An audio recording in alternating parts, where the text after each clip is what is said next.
comparisons are fair? Certainly, he's got to get his facts right, Mr. Froch. I mean, when you say similar age gap, Manny Pacquiao is 44.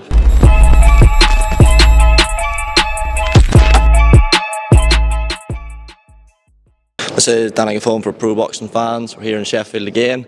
Pleasure to be joined by Eddie Hearn. It's weigh-in day for Smith, Zepeda, but it feels like I should be saying the weigh-in day for Jimmy Joe Flint, Campbell Hatton, mate. That got lively, the crowd seemed to be a fair few up for Jimmy, and then it got a bit tasty between the two of them up here. Yeah, I think he sold, 400 odd tickets, Jimmy Joe Flint, and Campbell's done, I think, a couple of hundred as well. So I love it, and it just shows you when the fights are right and when there's narrative and a storyline, it doesn't really matter what the level is. It's a Central Area title. Jimmy Joe's the champion. Campbell's coming into his backyard.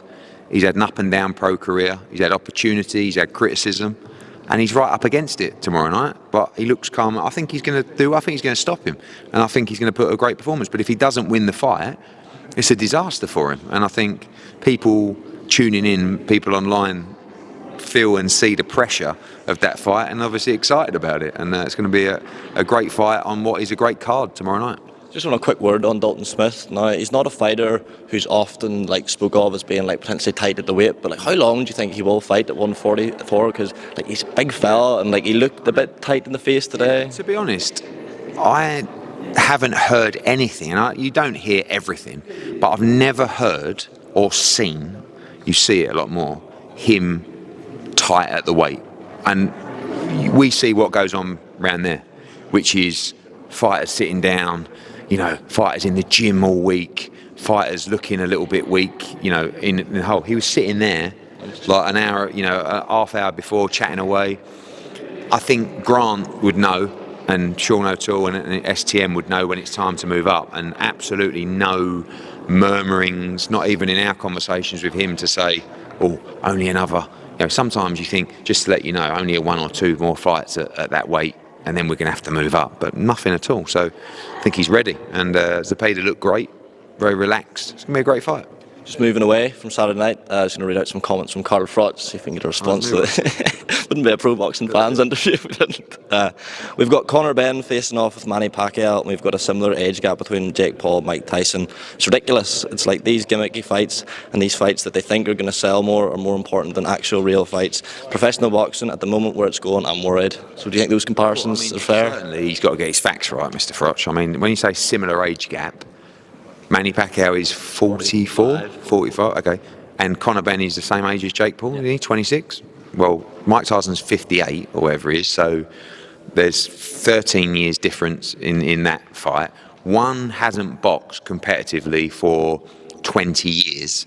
The other one boxed, I think, 2-3 years ago, and has had exhibition fights since. When he says about Conor not winning the British title, no, he's right, but he's won fights well beyond British title level. I mean, he beat Chris Algieri, who was the world champion, wasn't world champion level when he fought him, but well beyond British title level, with all due respect to British champions. Even Samuel Vargas, even Adrian Granados, all these guys. But sometimes you don't win a British title because of politics, and the politics was Chris Jenkins was the champion, and we tried to make that fight desperately for the British title. And at the time, myself and Mr. Warren weren't really getting on, and we couldn't make the fight. They chose to fight, I can't remember who it was now, was it Echo Eskimon maybe, or whoever Frank had at the time instead. So Conor was frozen out for the British title. So that doesn't really matter. But I don't really put Jake Paul against Mike Tyson in the same league as Conor Benn against Manny Pacquiao. I think that's actually very disrespectful to Manny Pacquiao, but Froch on fighting strikes again. Just a couple of ones stateside. Now, I heard you saying yesterday about the Tim Tszyu Fundora fight that it's not really worthy of pay-per-view. Just out of interest, how many buys do you reckon that does on Amazon Prime? You have to put a number on it. 10,000? 15,000? Yeah, something like that. I mean, listen, I quite like the fight. I think it's a better fight than the Thurman fight. But Fundora just got knocked clean out by the guy that Tim Tszyu beat easily.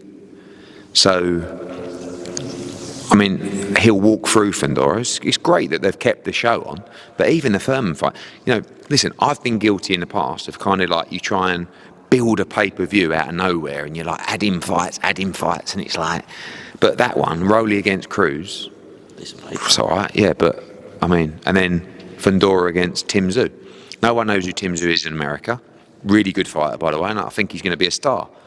And Fundora's just got cleaned out. So, you know. But Amazon Prime have got Canelo Munguia. Even though they've got to share it with the Zone, they've still got a piece of that fight. And they're probably going to do Tank. So they've got big pay-per-views to come. But this one is going to flop. But, you know, Tim's an exciting fighter. Just sticking with PBC, you saw they've parted ways with Kenneth Sims Jr. It's a fighter you'd be interested in signing? Another 140. I think we've got so many. I mean, you know, we're working obviously with Devin Haney, Subriel Matias, Jack Cattrall, Regis Prograis, Dalton Smith, Liam Paro, Richardson Hitchens. I mean, like, as the list goes on, we've probably got 10 in the top 15. So, yeah, Kenneth Sims Jr., great fighter, but we haven't had any conversations with him. You mentioned Canelo Munguia there. Has there been a falling out between yourself and Eddie Reynoso? No, I saw that. Was it Rick Glazer? What was that bloke's name? Yeah, I know. So, no, I mean, I speak to You insulted him? Yeah, I've never had a negative conversation with Eddie Reynoso in my life. You know, I mean, I have a very close relationship with Saul. I say very close, I mean, we speak often.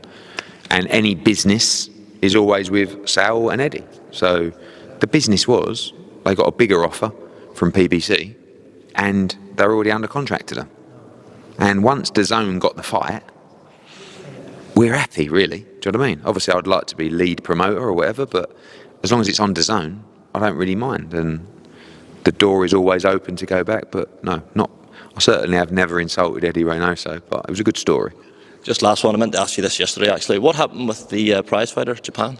There's going to be a delay on the date. The infrastructure around the event, the filming, the promotion, more the creative around it just wasn't in a place they felt. Obviously, the deal is with Rakuten in Japan to exercise it in the right way. So we spoke to the fighters. There's going to be a small delay and announcement next week. Would you say that's one thing you've been maybe a disappointment over the last couple of years? Obviously, you've had success in the States, but like match from Spain, the Zone, Australia, now this in Japan, and then what was the Abu Dhabi Champion Series? Never really got off the ground. Would you say that's maybe one thing to look on? I mean, but then we moved into other markets and we did a big TV deal in Mexico. You know, we're going back to Australia this summer. Italy and Spain, you know, were difficult markets to crack. We still stay there, but not in the same capacity. What was the other one you said? Abu Dhabi, I believe, will do shows again.